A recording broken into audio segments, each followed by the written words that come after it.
So hello everyone, welcome back to pharma minds where pharmacy is made easy. So आज मैं आपके साथ एक न्यू नोटिफिकेशन के साथ आई हूँ जो बेसिकली फार्मासिस्ट की पोस्ट के रिलेटेड है। और ये जो नोटिफिकेशन है बेसिकली हमें सीआरपीएफ के थ्रू आई है। अब basically CRPF is nothing but the central reserve police force की तरफ से ये नोटिफिकेशन आई है, जो कि अम, जो कि part 3 sub section 1 and section 3, जो कि government of India ministry of home affairs जो है उसके थ्रू हमें ये नोटिफिकेशन आई हुई है।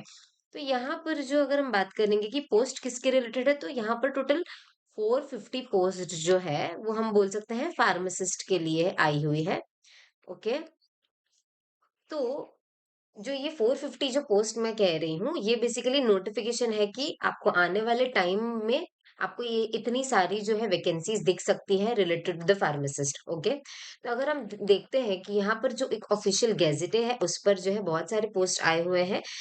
जैसे कि हम यहाँ पर देखिए, इजीली हम देख सकते हैं कि फार्मासिस्ट सब असिस्टेंट सब इंस्पेक्टर फार्मासिस्ट, उसके बाद हमको देखने मिल रहा है कि असिस्टेंट सब इंस्पेक्टर फिजियोथेरेपिस्ट जो है वो उसके रिलेटेड पोस्ट आई है। तो आप यहाँ देख सकते हैं जैसे कि नर्सिंग असिस्टेंट हो गया, उसका हेड कांस्टेबल है, फिर हेड कांस्टेबल लेबोरेटरी असिस्टेंट जो है, देन इलेक्ट्रिशियन या फिर air head constable of air conditioning, dialysis. Okay, ये सारे जो हम देख सकते हैं ना, ये सारे जो है पोस्ट जो है हमें आने के टाइम पे इतनी सारी वैकेंसीज मिल सकती हैं। तो हमें फोकस करना है फार्मासिस्ट के ऊपर। तो ये जो है सारे डिटेल्स आपको नीचे दिया हुआ है ऑफिशियल गेजेटे पे, जैसे कि शॉर्ट टाइटल एंड कमेंसमेंट जो है आप रीड कर सकते हैं इसमें बेसिकली क्या है। फिर एप्लीकेशन दिया हुआ है, देन नंबर ऑफ पोस्ट दिए हुए हैं। ओके, कि कौन से, जैसे कि फार्मासिस्ट के लिए 450 पोस्ट है, या फिर देन लैब टेक्नीशियन के लिए कितने पोस्ट है, यहाँ पर आपको सारी इन्फॉर्मेशन मिल जाएगी। नेक्स्ट हम देखते हैं मेथड ऑफ रिक्रूटमेंट के।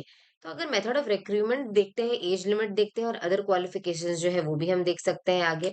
फिर डिस्क्वालिफिकेशन जो है, कौन कौन सी कैटेगरीज दी हुई है इसके अंदर, जैसे कि who has entered into contracted marriage. Okay, ये सारे आप रीड एक बार कर सकते हैं। फिर हम आते हैं मेडिकल फिटनेस फॉर प्रमोशन। तो मेडिकल फिटनेस का जो है यहाँ पर दिया हुआ है। ये सारी जो चीजें है ना आपको रीड करनी है बेसिकली। ओके। अब हम आते हैं अपने मेन पार्ट पे, जो शेड्यूल दिया हुआ है वो। तो अब यहाँ पर हम देख सकते हैं कि फर्स्ट नंबर पे है हमारा assistant sub inspector, that is pharmacist. यहाँ पर हम देख सकते हैं कि 450 जो है पोस्ट जो है आने के चांसेस है, मतलब फर्दर फ्यूचर में 450 पोस्ट जो है फार्मासिस्ट की आपको देखने को मिल सकती है। तो आप इजीली वहां पर अप्लाई कर सकते हैं। और फॉलो करते रहिए ताकि आप अपडेटेड रहें कि अपडेटेड रहे बहुत सारे वैकेंसीज एंड जॉब्स के लिए। ओके। अब हम देखते हैं क्लासिफिकेशन। तो यहाँ लिखा हुआ है जनरल सेंट्रल सर्विस, ठीक है, ये आप रीड कर सकते हैं। फिर हम देखेंगे कि लेवल इन दी पे मैट्रिक्स। तो यहाँ पर आपको दिया हुआ है कि 29,200 से लेकर 92,300 के बीच में ही आपका जो है पेमेंट होगा, दैट इज सैलरी जो भी होगी वो। फिर नेक्स्ट हम देखते हैं कि वेदर सिलेक्शन पोस्ट और नॉन सिलेक्शन पोस्ट तो नॉट एप्लीकेबल दिया हुआ है। फिर नेक्स्ट हम आते हैं हमारे एज लिमिट पर। तो एज लिमिट बेसिकली यहाँ क्या दिया हुआ है, it should not exceed more than 25 years. तो ये याद रखना है कि 25 ईयर्स से ज्यादा आपकी एज नहीं होनी चाहिए। अगर उससे कम है तो ऑब्वियसली आप इजीली यहाँ पर अप्लाई इजीली कर सकते हैं, ठीक है। बट यहाँ रिलैक्सेशन दिया हुआ है जो भी गवर्नमेंट सर्वेंट्स हैं उनको, for up to 5 years in accordance with the instruction. तो यहाँ रिलैक्सेशन भी दिया हुआ है, यहाँ पर एज लिमिट भी दिया हुआ है कि it should not be greater than 25।